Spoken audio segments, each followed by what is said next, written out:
नमस्कार दोस्तों, मेरा नाम है विमल सिंह बालाजी। स्टडी अड्डा में आपका स्वागत है। लेखपाल और सुपर टेट के लिए हम आपको जीके जीएस और हिंदी के प्रश्न प्रैक्टिस करा रहे हैं। तो इससे पहले वाला सेट का जीके जीएस वाले 25 प्रश्न देखे थे। यदि नहीं देखे हो, साइड में बटन पिछला वाला वीडियो आपको मिल जाएगा। और कंप्लीट प्लेलिस्ट लेखपाल और सुपर टेट के जो प्रश्नों की प्रैक्टिस हम कर रहे हैं उसकी भी अलग से बनी हुई है। उसमें जैसे पहले के सेट आप सभी प्रश्नों की प्रैक्टिस कर सकते हैं। तो चलिए शुरू करते हैं आज के हमारे प्रश्न।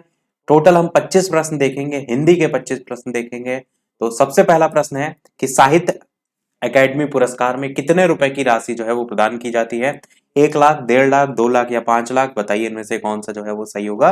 तो कहीं ना कहीं ऐसा नहीं कि कोई राशि एक बार फिक्स कर दी गई और वो सालों साल चलती रहती है। उसमें समय दर समय जो है वो बदलाव होता रहता है, क्योंकि जो मुद्रास्फीति है, महंगाई है, उसका भी प्रभाव देखने को मिलता है। तो सबसे पहले अगर स्टार्टिंग की बात करें तो साहित्य अकादमी पुरस्कार में जो धनराशि थी वो कहीं 5,000 के करीब थी, और अब धीरे धीरे बढ़ते बढ़ते समय के साथ ये 1 लाख रुपए जो है वो पहुंच गई है। तो अभी वर्तमान के हिसाब से आपको याद रखना है कि 1 लाख रुपए जो है वो धनराशि प्रदान की जाती है। और एक पट्टिका या प्रशस्ति पत्र के तौर पर भी प्रदान जो है वो किया जाता है। स्थापना कब हुई थी? तो 1954 में हुई थी। और अंग्रेजी और राजस्थानी के साथ संविधान की जो 8वीं अनुसूची में शामिल 22 भाषाएं हैं, उनको इस अवार्ड में शामिल किया जाता है। साहित्य अकादमी पुरस्कार वर्तमान की अगर बात करें, जो सबसे लेटेस्ट है उसमें अगर बात करें तो 20 भाषाओं में प्रदान किया गया है, जिसमें हिंदी और इंग्लिश का कई बार मैं आपको बता चुका हूं। दया प्रकाश सिन्हा जो है हिंदी में मिला था, और नमिता गोखले जो है उनको इंग्लिश में मिला था। तो दोनों नाम आपको याद रखने हैं। एक बार मैं यहाँ पर फिर से रिपीट कर रहा हूँ। दया जो है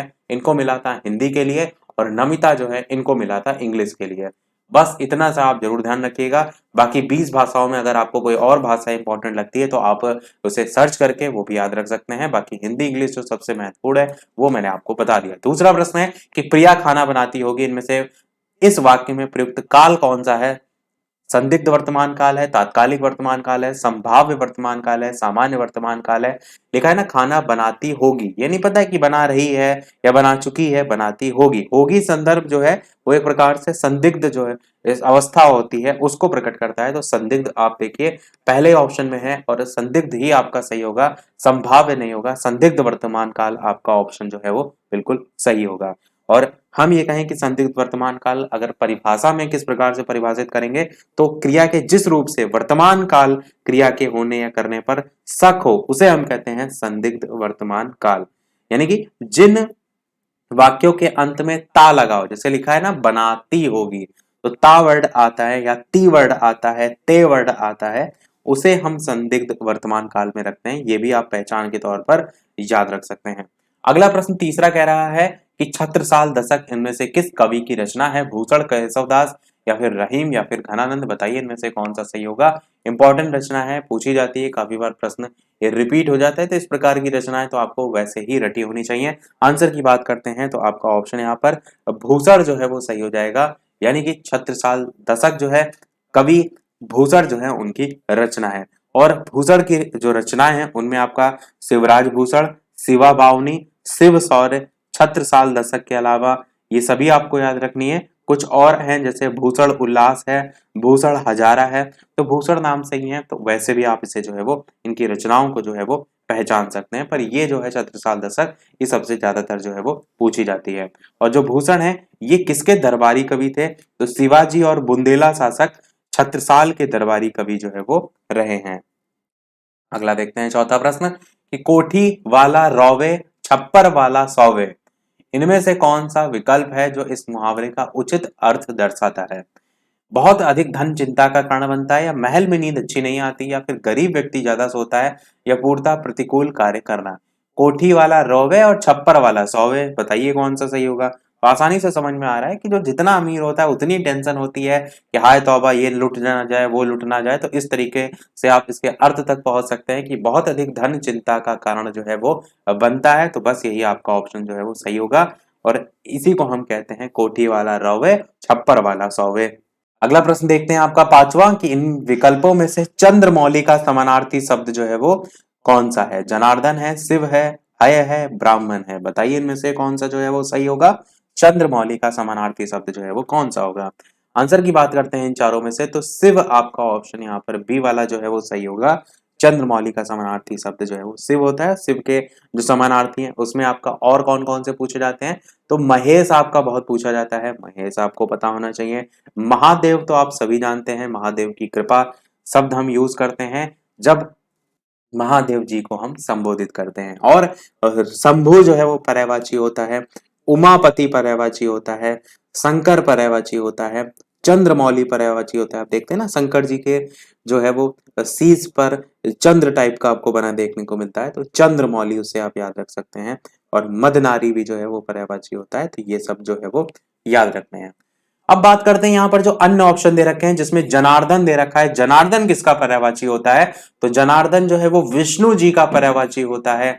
जनार्दन किसका पर्यायवाची होता है, विष्णु जी का पर्यायवाची होता है, तो ये आपको याद होना चाहिए। और हय जो ऑप्शन है यहाँ पर सी वाला, ये तो आप सभी जानते हैं कि हय जो है ये घोड़ा का पर्यायवाची होता है, तो ये तो आपको पता ही होगा। अगला प्रश्न छठा कह रहा है कि मखमल के झूले पड़े हाथी सा टीला, तो इस पंक्ति में सा जो है आपको बताना है क्या है, वाचक शब्द है, उपमान है, या फिर उपमेय है, या फिर साधारण धर्म है। तो बताइए इनमें से कौन सा जो है वो सही होगा। मखमल के जो है वो झूले पड़े और हाथी सा जो है वो टीला, तो ऑप्शन एबीसीडी में से आंसर की बात करते हैं, आपका यहाँ पर वाचक शब्द जो है वो सही होगा। सा शब्द जो है वो वाचक शब्द होता है। वाचक शब्द क्या होते हैं, वे शब्द जिन शब्दों की सहायता से उपमा अलंकार की पहचान होती है।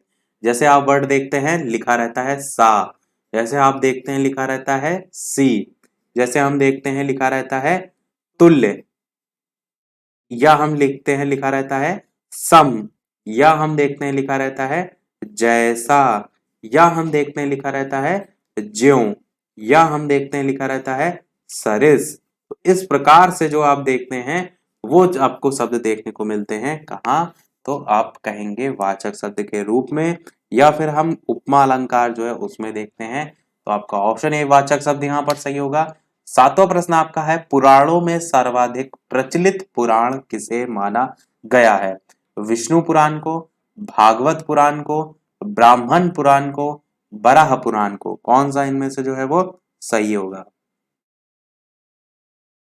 आंसर की बात करते हैं इन चारों में से, तो आपका ऑप्शन यहाँ पर भागवत पुराण जो है वो बी वाला ऑप्शन जो है वो सही होगा। भागवत सबसे प्रचलित पुराण के रूप में जाना जाता है, और ये पुराण जो भगवान श्री कृष्ण हैं उनकी भक्ति के बारे में है। किनके बारे में है, भगवान श्री कृष्ण की भक्ति के बारे में। आठवां प्रश्न कह रहा है कि जे रहीम गीत दीप की कुल कपूत गति सोए, बारे उमियारो नहीं होगा, उजियारे होगा, यहाँ पर जा होगा, बारे उजियारे करे बढ़े अंधेरो होए। तो ये पंक्ति में कौन सा अलंकार है ये आपको बताना है, श्लेष, रूपक, उपमा या प्रतीप। बताइए इनमें से कौन सा जो है वो सही होगा। तो सबसे पहले तो अर्थ समझते हैं, इसका अर्थ क्या होता है। अर्थ क्या होता है इसका कि जो रहीम गति दीप की कुल कपूत गति सोए, यानी कि दीपक जो होता है जो जब जलता है ना, तो उसके चरित्र जैसा ही कुपुत्र का भी चरित्र होता है। कुपुत्र जान रहे हैं ना, जो अच्छा ना हो, पुत्र उसके संदर्भ में हम कहते हैं। सुपुत्र मतलब अच्छा, कुपुत्र मतलब बुरा। तो दीपक का जो चरित्र होता है जैसा ही कुपुत्र का भी चरित्र होता है। अब कहेंगे आप कैसे, तो वही आगे कहा है कि बारे उजियारे करे बढ़े अंधेरा होए, मतलब दोनों ही पहले तो उजाला करते हैं पर जैसे जैसे बढ़ते हैं उसके साथ साथ अंधेरा होता जाता है। तो ये जो है वो आपका दोहा है। और किसका दोहा है, तो रहीम जी का दोहा है। आपको बताना है कि इनमें से अलंकार कौन सा है, तो हम बात करते हैं आंसर की। तो श्लेष अलंकार यहाँ पर जो है वो ये उदाहरण है। अब श्लेष अलंकार कैसे है, श्लेष अलंकार होता है वहां जहां कोई एक शब्द एक बार आए पर उसका अर्थ एक से ज्यादा बार हो या दो से अधिक हो, वहां होता है। या श्लेष का अर्थ भी मैंने बताया चिपका हुआ होता है। यहां पर अगर आप देखेंगे तो जो बढ़े शब्द लिखा हुआ है इसके जो है वो दो शब्द के, इसके जो है वो दो अर्थ जो है वो निकलेंगे। दीपक के संदर्भ में अगर बढ़ने का मतलब देखेंगे तो बुझ जाना हो जाएगा, जिससे अंधेरा हो जाता है। और कुपुत्र के संदर्भ में देखेंगे तो बढ़ने से मतलब है बड़ा हो जाना। तो दो मतलब निकल के आ गए। तो इस तरीके की जो चीजें देखने को मिलती हैं वो आपको देखने को मिलती हैं श्लेष अलंकार में। तो बस यही आपका ऑप्शन बिल्कुल सही होगा। अगला देखते हैं प्रश्न नवा की जहां बात किसी आशय से कही जाए और सुनने वाला उससे भिन्न अर्थ निकाले वहां कौन सा अलंकार होता है, उपमा अलंकार, यमक अलंकार, वक्रोक्ति अलंकार, संदेह अलंकार। बताइए इनमें से कौन सा जो है वो सही होगा। आंसर की बात करते हैं इन चारों में से, तो आपका ऑप्शन यहाँ पर वक्रोक्ति अलंकार जो है वो सही होगा। वक्रोक्ति अलंकार कहाँ होते हैं? वहां होते हैं जहां बात किसी एक आशय से कही जाए और सुनने वाला क्या करे, उससे भिन्न दूसरा अर्थ जो है वो लगा दे। तो ये आपका जो तरीका होता है वो आपको वक्रोक्ति अलंकार में देखने को मिलता है। प्रश्न में भी यही कह रहा है कि जहां बात किसी आशय से कही जाए और सुनने वाला उससे भिन्न अर्थ निकाले, वो आपका जो है वो अलंकार होता है वक्रोक्ति अलंकार। अगला देखते हैं 10वां प्रश्न कि इन विकल्पों में से कलह प्रिय शब्द का पर्यायवाची जो है वो क्या होगा? मित्र होगा, यमुना होगा, रात्रि होगा या फिर मैना होगा? बताइए इनमें से कौन सा जो है वो सही होगा। कलह प्रिय शब्द का पर्यायवाची या समानार्थी जो है वो मैना होता है। तो डी वाला आपका ऑप्शन जो है वो सही होगा। बाकी यहाँ पर अगर और ऑप्शन देखेंगे तो यमुना लिखा हुआ है। यमुना के पर्यायवाची में आप जानते हैं कालिंदी पूछा जाता है, आपका रवि तनया पूछा जाता है, भानुजा पूछा जाता है, तरणीजा पूछा जाता है, सूर्य सुता पूछा जाता है। तो ये सब जो है आपको पता होना चाहिए। और आपकी अगर बात करें तो मित्र के पर्यायवाची में तो आप जानते हैं सखा होता है, तो ये आप याद रख सकते हैं। रात्रि का पर्यायवाची में रात आप याद रख सकते हैं। रात्रि रात वैसे तत्सम तत्व भी होता है, पर इसमें भी पर्यायवाची में आप याद रख सकते हैं। चलिए अगला देखते हैं प्रश्न नंबर 11 कि उन्होंने अपना यज्ञ डैश संपन्न किया। तो आपको बताना है यहाँ पर सही कौन सा होगा, यथा विधि, यथा स्थान, यथा संभव, यथा शक्ति, कौन सा इनमें से जो है वो सही होगा। आंसर की बात करते हैं इन चारों में से, तो आपका ऑप्शन यहाँ पर यथा विधि जो है वो सही होगा। जो आपका यज्ञ है उसके संदर्भ में अगर बात करें किस शब्द का यूज किया जाता है, तो यथाविधि जो है इसका यूज किया जाता है। बस इतना सा आप याद रखेंगे तो काफी होगा। अगला प्रश्न कह रहा है कहावत को पूरा करना है कि अकेला हंसता भला ना डैश, भला ना डैश भला। तो सोता भला, अकेला हंसता भला ना सोता भला, या फिर रोता भला या चलता भला या सुख में भला, कौन सा सही होगा ये आपको बताना है। आंसर की बात करते हैं तो आपका रोता भला जो है यहाँ पर सही होगा। कहने का मतलब इसका क्या होता है? कहने का मतलब ये होता है कि जो अकेला व्यक्ति होता है तो वो ना तो रो सकता है और ना ही अकेला हंस सकता है। तो ये इसका मतलब होता है कि अकेला हंसता भला ना रोता भला, तो दोनों ही काम जो है वो नहीं कर सकता। 13 प्रश्न आपका है, इनमें से स्त्रीलिंग शब्द आपको पहचानना है। तेलुगु, हाथ, पन्ना, घी, बताइए कौन सा सही होगा। तरीका मैं आपको काफी बार बता चुका हूं कैसे आपको वाक्य बना करके आप पहचान सकते हैं। अगर वो नहीं पता है तो आपको डायरेक्ट पता होना चाहिए कि पर्टिकुलर जो शब्द होते हैं उस कैटेगरी के आने वाले शब्द जो होते हैं वो किसमें जो है वो आते हैं। तो यहाँ पर अगर आंसर की बात करते हैं तो आपका यहाँ पर तेलुगु जो है वो शब्द होगा। तेलुगु स्त्रीलिंग शब्द है क्योंकि जो भाषा है मैंने बताया था, बोलियां मैंने आपको बताया था, लिपियां मैंने आपको बताया था, ये तीनों स्त्रीलिंग में जो है वो आती हैं। तो एक तो तरीका ये हो गया कि आपको चीजें पता होना चाहिए, भाषा आता है इसमें, लिपि आता है आपका इसमें, और बोलियां भी जो है इनमें आता है। तो ये सब किस में आता है? स्त्रीलिंग में आता है। तो ये आपका इस तरीके से आप पहचान सकते हैं। और जैसे एग्जाम्पल कर बात करें, जैसे पंजाबी भाषा है तो पंजाबी भाषा है तो पंजाबी क्या है? पंजाबी आपका स्त्रीलिंग शब्द है। अब जैसे हम कहें कि तेलुगु, तो तेलुगु क्या है? तेलुगु आपका स्त्रीलिंग शब्द है क्योंकि भाषा है। इसी प्रकार और अगर हम इसको वाक्य के जरिए देखें तो हम क्या कहते हैं? तेलुगु जो भाषा है वो बोली जाती है, ये नहीं कहते हैं बोला जाता है। तो उस तरीके से भी आप पहचान सकते हैं। तो ए वाला आपका ऑप्शन एज इट इज वैसे भी होगा। बाकी आप सेंटेंस और भी बना के देख सकते हैं जिसमें आपको परफेक्शन जो है वो दिख जाए। 14 प्रश्न आपका है कि हमारी सौभाग्यवती कन्या का विवाह होने जा रहा है। इस वाक्य में त्रुटि सुधारने के लिए इनमें से सही वाक्य आप छाटिए। तो हमारी सौभाग्यवती कन्या का विवाह होने जा रही है, या हमारी आयुष्मती कन्या का विवाह होने जा रहा है। हमारी आयुष से उसके बाद मी लिखा, आयुष्मी कन्या की विवाह होने जा रहा है, हमारी सौभाग्यवती कन्या का विवाह होने जा रहा है। तो सबसे पहले काटेंगे कौन सा? ये आयुष्मी वाला बिल्कुल गलत है। ये तो एकदम मतलब आपको फाड़ देना है, पन्ना फाड़ देना है, वो वाला गलत है। तो ये तो आपका कतई नहीं होगा। बी वाला अगर देखिए, हमारी आयुष्मती कन्या का विवाह होने जा रहा है, ये एकदम सही लग रहा है। हमारी सौभाग्यवती कन्या की लिखा है यहाँ पर, तो की तो बिल्कुल नहीं होगा। हमारी सौभाग्यवती कन्या का विवाह होने जा रही है, तो ये नहीं होगा। तो बचा बी वाला, तो बी वाला ही आपका ऑप्शन जो है वो सही होगा। ये भी ध्यान रखिएगा कि आयुष्मती वर्ड जो है वो यूज कर लिया जाता है। तो ये आप इस पॉइंट को ध्यान रख सकते हैं। चलिए देखते हैं अगला प्रश्न 15। उदय शंकर भट्ट हिंदी साहित्य के प्रमुख क्या हैं? नाटककार हैं, कहानीकार हैं, उपन्यासकार हैं, निबंधकार हैं, बताइए इनमें से कौन सा सही होगा। उदय शंकर भट्ट हिंदी साहित्य के क्या हैं?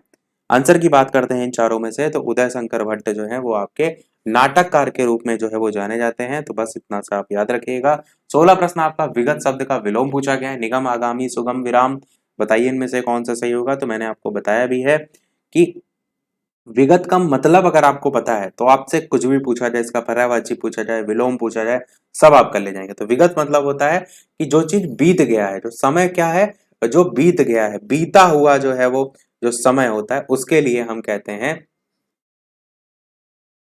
विगत। अब विगत बीत गया है तो आगामी हम कहेंगे ना, जो आने वाला है। क्लियर हुआ आपके दिमाग में? तो बस आपका विलोम पूछा गया, अपोजिट पूछा गया, तो आगामी आपका हो जाएगा। आपको बिल्कुल नहीं सोचना है कि निगम तो नहीं हो सकता, सुगम तो नहीं हो सकता, विराम तो नहीं हो सकता, अर्थ अगर आपको पता है। अगला देखते हैं 17 प्रश्न कि धेनु शब्द का बहुवचन क्या होगा। धेनुए, या फिर यहाँ पर तो चंद्र बिंदी लगी, यहाँ पर बिंदी लगी है, धेनुया, या फिर धनिया। यहाँ पे धनिया ऑप्शन में रख दिया है, धनिया नहीं है, धेनिया ही लिखा है। एक ऑप्शन धनिया भी दे देना चाहिए। तो बताइए इनमें से बहुवचन जो है वो कौन सा जो है वो होगा। आंसर की बात करते हैं तो मैंने आपको बताया है कि धेनु जो है उसका बहुवचन आपसे पूछा जाए तो कुछ शब्द ऐसे होते हैं जिनके अंत में आपका क्या लगता है, इस प्रकार से ए के ऊपर चतुर्बिंदी लगती। बस यहाँ पर ए वाला ऑप्शन जो है वो धेनुए जो है वो सही होगा। जैसे आपका कुछ इस प्रकार के शब्द में बहुएं वर्ड आता है, बहु से क्या बनता है, बहुएं। वस्तुओं से क्या बनता है, वस्तुएं। लता से क्या बनता है, लताएं। तो इस प्रकार से आप पहचान सकते हैं। कई बार एक तरीका ये भी होता है, जैसे आपको पर्टिकुलर ये शब्द नहीं समझ में आ रहा है तो उस तरीके से और बनने वाले जो शब्द हैं उनमें आप बना करके देखिए, तो वो चीज आपको समझ में आ जाएगी यहाँ पर क्या इंप्लीमेंट हो सकता है। 18 प्रश्न है कि सही वाक्य आपको पहचानना है। सीता की चरित्र अच्छा है, सीता का चरित्र अच्छा है, सीता को चरित्र अच्छा है, या सीता का चरित्र अच्छा है। तो बताइए कौन सा सही होगा। तो सीता की तो होगा नहीं, सीता का बिल्कुल सही है, सीता को भी नहीं होगा। तो सीता का चरित्र अच्छा है और सीता का चरित्र अच्छा है, यहाँ तो एक ही जैसे ऑप्शन दे दिए हैं, तो आप दोनों को सही मान लीजिए। बी वाला ही हम ऑप्शन उठा लेते हैं, डी वाले ऑप्शन को हटा देते हैं, बी वाला ऑप्शन सही है, सीता का चरित्र जो है वो अच्छा है। 19 प्रश्न कह रहा है सही जोड़ा आपको बताना है। लाला श्रीनिवास दास भागवती, यशपाल अलका, किशोरी लाल गोस्वामी चंद्रकांता, इला चंद्र जोशी मुक्तिपद। आपको बताना यह है कि इन चारों में सही जो है वो कौन सा है। आंसर की बात करते हैं इन चारों में से, तो आपका ऑप्शन यहाँ पर इला चंद्र जोशी मुक्तिपद जो है, डी वाला ऑप्शन जो है वो सही हो जाएगा। ये ऐसे क्वेश्चन होते हैं जो सेट में आपको देखने को मिलते हैं, कहीं ना कहीं रिपीट हो चुके हैं, इसलिए ये प्रश्न यहाँ पर रखा गया। बाकी आप देखते हैं चर्चित ही रचनाएं कई बार पूछ ली जाती हैं, कई बार कोई नई रचना पूछ ली जाती है। जो नई पूछी जाती है वो इसी प्रकार की रचना होती है जो किसी न किसी प्रश्न में पहले जो है वो किसी पेपर में पूछी जा चुकी है। अगला देखते हैं प्रश्न नंबर 20 कि दिए गए विकल्पों में से आर्थिक शब्द क्या दर्शाता है। विशेषण है, प्रतिविशेषण है, विशेष्य है, या क्रिया विशेषण है, कौन सा जो है वो सही होगा। आर्थिक शब्द जो है वो क्या जो है वो बतलाता है, तो हम क्या कहेंगे कि ये जो है वो विशेष्य की विशेषता बताता है। और विशेष्य की विशेषता कौन बताता है, तो विशेषण बताता है। तो आंसर यहाँ पर क्या होगा, विशेषण आपका यहाँ पर बिल्कुल जो है वो सही होगा।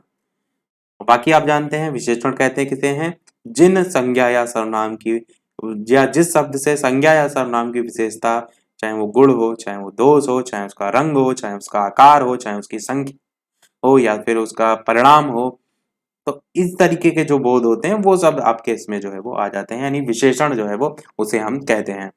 अगला प्रश्न 21 कह रहा है उन्नाव है, बहराइच है, लखनऊ है, अयोध्या है, प्रयागराज है, सीतापुर है, सुल्तानपुर है, बस्ती है, इन सभी क्षेत्र में कौन सी बोली बोली जाती है। कौरवी, भोजपुरी, ब्रजभाषा, या फिर अवधी। बताइए इनमें से कौन सा जो है वो सही होगा।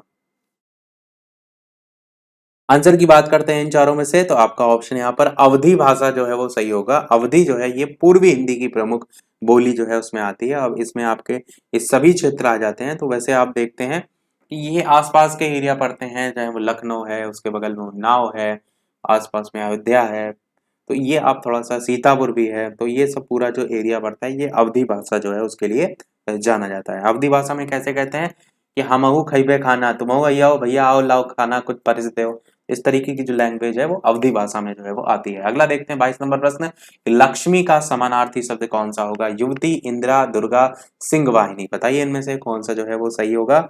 लक्ष्मी का समानार्थी जो है वो क्या होता है। तो आंसर की बात करते हैं, मैंने आपको बताया भी था लक्ष्मी के पर्यायवाची में इंदिरा आपका जो है वो होता है लक्ष्मी के पर्यायवाची में और बहुत से फेमस हैं, जैसे आपका रमा है, जैसे आपका कमला है, जैसे आपका श्री है, जैसे आपका पद्मजा है, सिंधु है, सुता है, विष्णुप्रिया है और कमलासना है। इस प्रकार से लक्ष्मी जो है उनके पर्यायवाची होते हैं। युवती का पर्यायवाची क्या होता है, जो ऑप्शन यहाँ पहला वाला लिखा हुआ है, तो नव यौवना जो है उसका पर्यायवाची में जो है इसमें आ जाता है। दुर्गा जो है वो भी पर्यायवाची में आ जाता है। और नहीं, दुर्गा पर्यायवाची नहीं आता है, युवती में नहीं आता है, युवती की जगह सिंह वाहिनी में जो है पर्यायवाची में आता है आपका दुर्गा। और यहाँ पर ये जो बी ऑप्शन में दुर्गा दे रखा है, ये सिंह वाहिनी जो है इसके पर्यायवाची में आता है। ये आपको पता होना चाहिए। अगला देखते हैं 23 नंबर प्रश्न कि थाली का बैंगन होना इनमें से कौन सा विकल्प आपको बताना है सही होगा। प्रतिज्ञा भंग करना, अस्थिर मति का व्यक्ति होना, धोखेबाज होना या फिर दुविधाग्रस्त होना। तब थाली का बैंगन होना, इस शब्द से ही, वाक्य से ही आपको चीजें समझ में आ रही हैं कि क्या कहने का मतलब है। बिल्कुल आप सही सोच रहे हैं और आंसर आपका यहीं पर वही होगा, यानी कि अस्थिर मति का व्यक्ति होना, यानी किसी चीज पर स्थिर ना हो पाना। इधर से कभी जैसे होता है ना, थाली का बैंगन इधर से उधर लुढ़क जाता है, तो वही चीज होता है कि बहुत जल्दी जल्दी अपने मत या विचार बदलने वाला। एक ये होता है, एक ये भी होता है जैसे आप कहें कि एक कोई पर्टिकुलर टीम है और उस पर्टिकुलर टीम में कोई व्यक्ति जो है कभी किसी की साइड ले रहा है, कभी दूसरे की साइड ले रहा है, मतलब एक चीज पर स्थिर नहीं है, तो हम उसके लिए कहते हैं वर्ड कि वो जो है वो थाली का बैंगन है। तो इस प्रकार से आप इसके अर्थ को समझ सकते हैं। बी वाला ऑप्शन सही होगा। 24 प्रश्न सेकंड लास्ट है, 25 लास्ट होगा। इसके बाद एक प्रश्न हम आपसे पूछेंगे। दाम शब्द का बहुवचन पूछा गया है। दामो होगा, बहुत रुपए होगा, दाम होगा या रुपये होगा, कौन सा इनमें से जो है वो सही होगा।